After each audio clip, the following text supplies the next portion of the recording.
Let me take you back to the days of silent film, when movies were a visual art. Images that move on a screen. Movies, of course.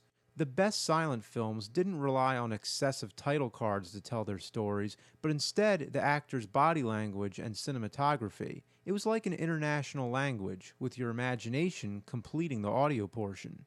Since then, sound design has become a whole art in itself, and these days, that's what the horror genre seems to rely on: loud noises and screams. If it's not that, it's bloodshed and gore. How extreme and disgusting can you get? Either they startle you with a loud noise or gross you out. That's why silent horror films hold a special interest. They had nothing but the bare ingredients. It's up to your imagination to fill in the blanks and get yourself chilled to the bone. Yeah, many agree that what you don't see is scarier. Now, I'm going to take that literally and talk about the movies that we don't see at all because they no longer exist. That's the unfortunate thing about silent movies and even early talkies. It was before people took film preservation seriously. A movie would play in a theater, and after that, it would go back to the studio where it would be stored in a vault or somewhere, or who knows. For whatever reason, films would be misplaced and lost, and with the highly flammable nitrate film stock, many of these movies would burn. Now, that's what you call an interesting horror movie, the kind you'll probably never see, but always wonder about. That's why I'm picking out the ones that spark my personal interest, and maybe yours too. It's Cinemassacre's Top 10 Lost Horror Films. Number 10, The Phantom of the Opera from 1916.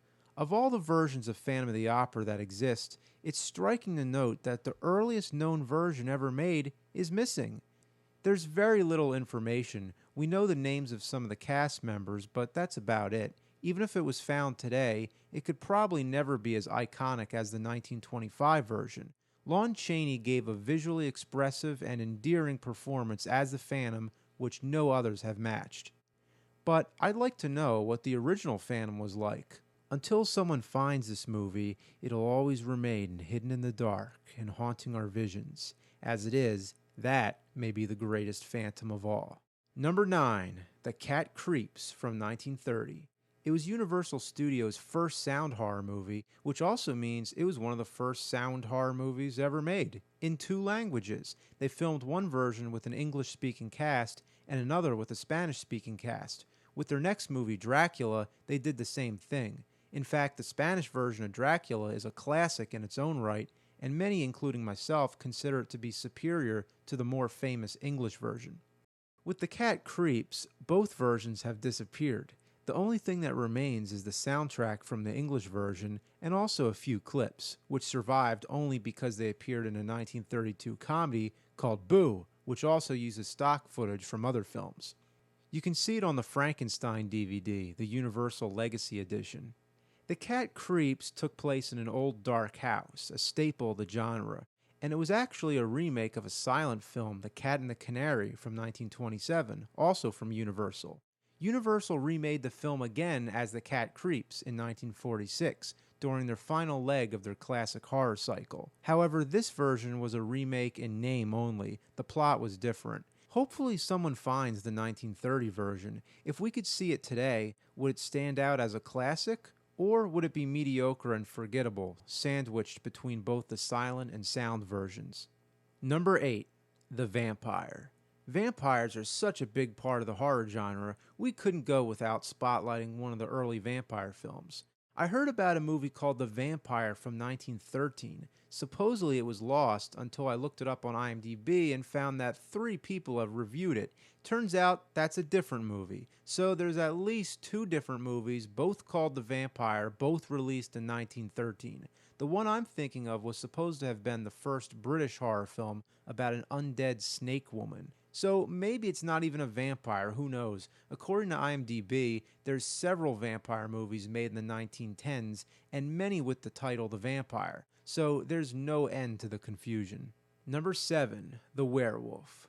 When you're talking classic werewolf movies, the first that comes to mind is The Wolfman, the 1941 version with Lon Chaney Jr., but we all know it wasn't the first. There was the 1935 Werewolf of London. I think anyone would agree it's not as good as The Wolfman. Most people would watch it just for the fact that it's the first werewolf movie, or so they think.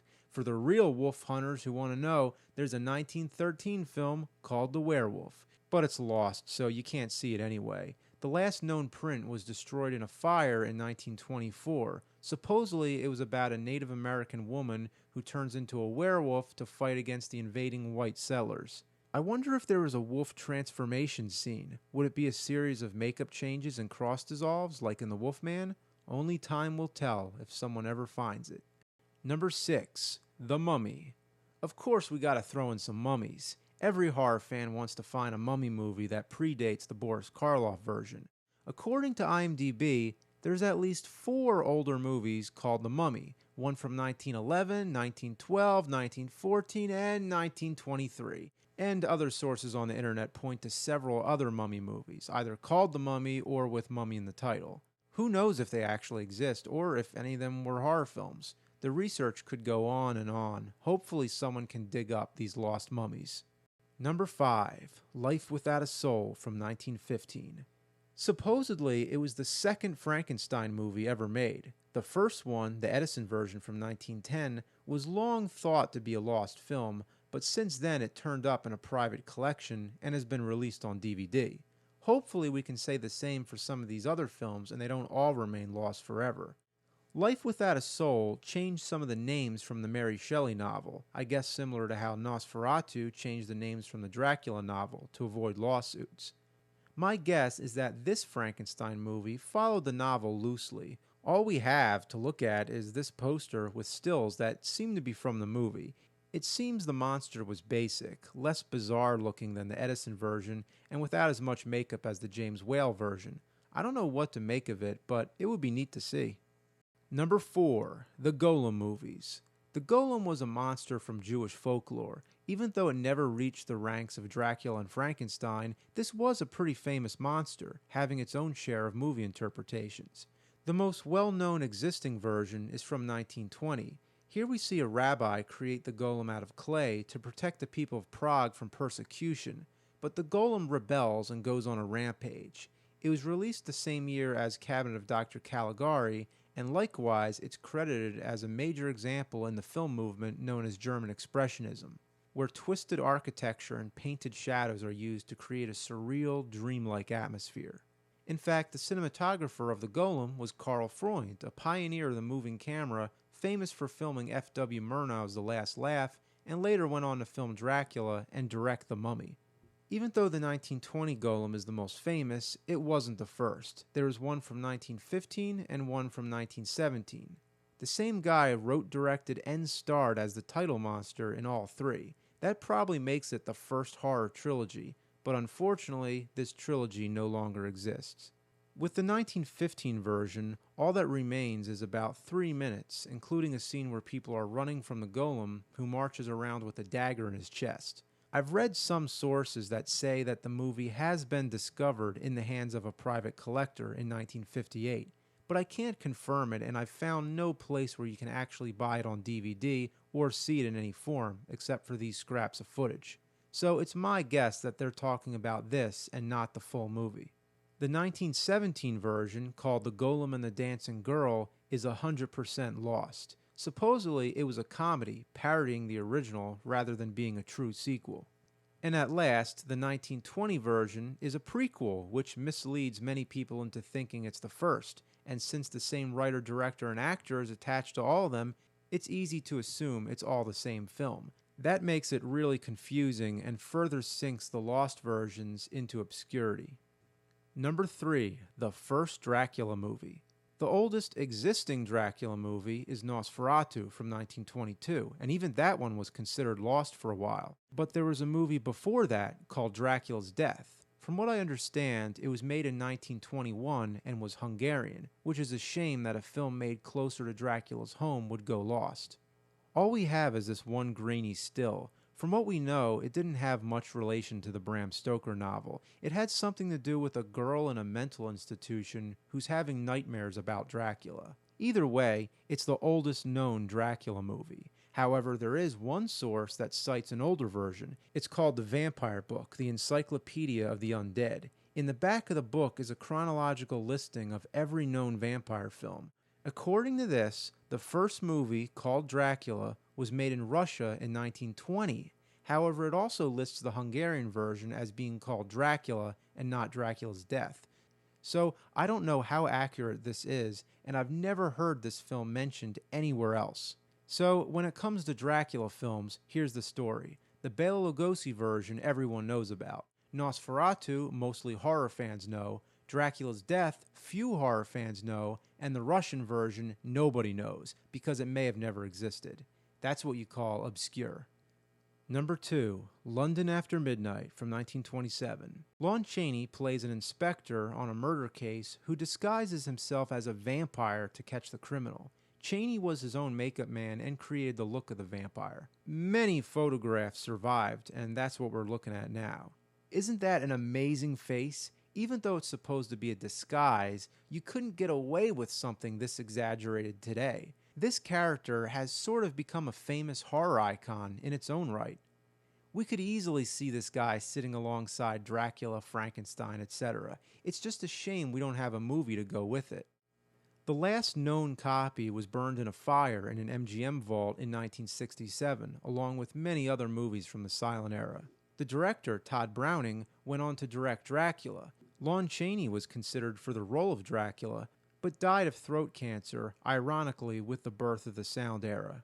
Bela Lugosi, on the other hand, played the vampire part in the 1935 sound remake of London After Midnight, which was called Mark the Vampire. In 2002, Turner Classic Movies produced a reconstruction of the whole movie. It's on their Lon Chaney DVD collection. They put together all the photos and recreated all the title cards based on the original script.